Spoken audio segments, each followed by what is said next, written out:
To present a point of view about IoT education and training in networking. The dilemma is that in the name of training, you would see in the market uh, all the expected training that are pushed to a certain specific direction, which is not correct.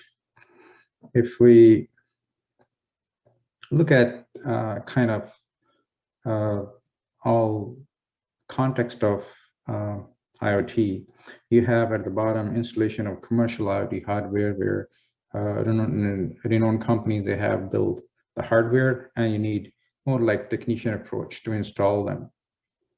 And once that hardware is installed, then you need to integrate that to your corporate network, depending on how big company you are. So you would integrate it to the existing networking architecture. And that's where you need your networking skills. So once it's embedded into the network, then you have to work on visualizing the data which is being generated by these things to customers. And that's where computer science skills such as application development, web development, cloud and databases, all those skills, they come into the picture.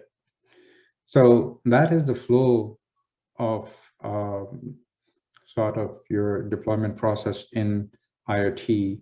If you look at most of the training programs, so in the name of training, even leading organizations, they will push you as a trainee to prototyping.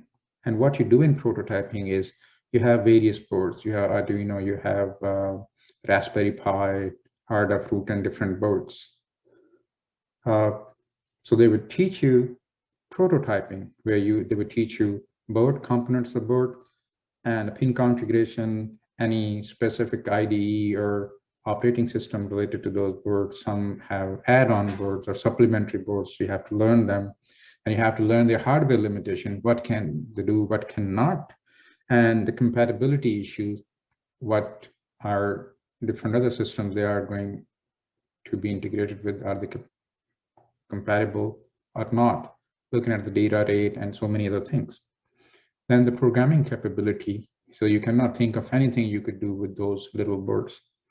And at the end, if you put all of these things together, you need a very sizable learning curve. So you need a multitude sort of hardware to software skills, and should be like tech savvy. Even if you are able to learn all that, but at the end of the day, you'll be able to do prototyping. Still, you cannot do commercial or corporate or big level deployments. So if you look at these three components, for example, installation of the infrastructure, integration to the networking architecture, and visualization of the data which is being generated by the components which were installed at the bottom. If you are doing research, then research and development can go across all these layers. But if you are teaching someone, let's say from the networking skills, you do not teach, you should not teach them like prototyping.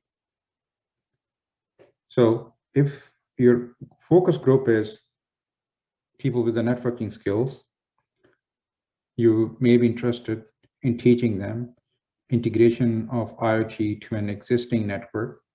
So this is not an out-of-the-box skill. So you need the same skill set which you have, your basic routing and switching concepts you have, or exercises you do for integrating any other of the components of your network. So you really do not need any super skill to do that.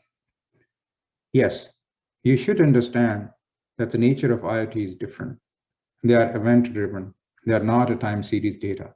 Events are created at one time, okay, and then they are released at another time. There's a lifetime involved. That's what you need to understand, and that's what your training should make you understand as a part of the training.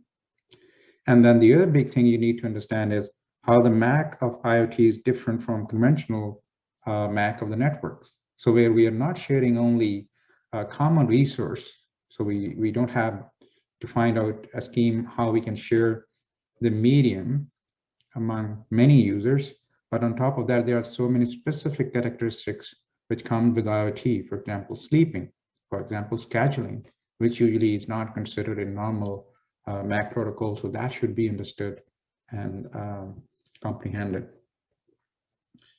And then you need different routing protocols.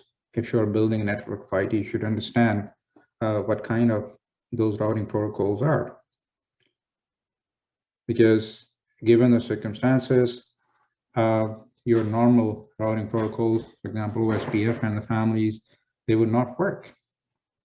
So you need to learn, okay, what are the challenges to IoT? What kind of protocols would work? And when you go there, you would see, okay, now we are using all those IPv6 addresses. Address size is big. You are talking about already sort of a very minimal data rates, and you're talking about smaller chunks of packets. Then how you would be dealing with this larger address space? Then you need to learn the protocols which would encapsulate IPv6, like 6LoWPAN and the other members in such sort of protocols. And you should put all that together into a reference architecture of IoT, which you could be able to integrate with your main architecture of the network. So that are the things where your knowledge should be enriched. If it's a matter of, in addition to that, security vulnerabilities, they should also be understood, because with IoT, you might be saying, okay, I have a camera, I have a sensor, so that's a very innocent little component in my network, but most of those IoT components, they would be there with a lifetime of months and years. And if they are providing a loophole to your network, the entire network is being compromised. So instead of concentrating on prototyping, so what the people in the networking field, if they are looking into IoT training, they should look into these things, understanding the network layer in the context of IoT, understanding the MAC in the context of IoT, and the integration of your IoT network into your main architecture. Thank you.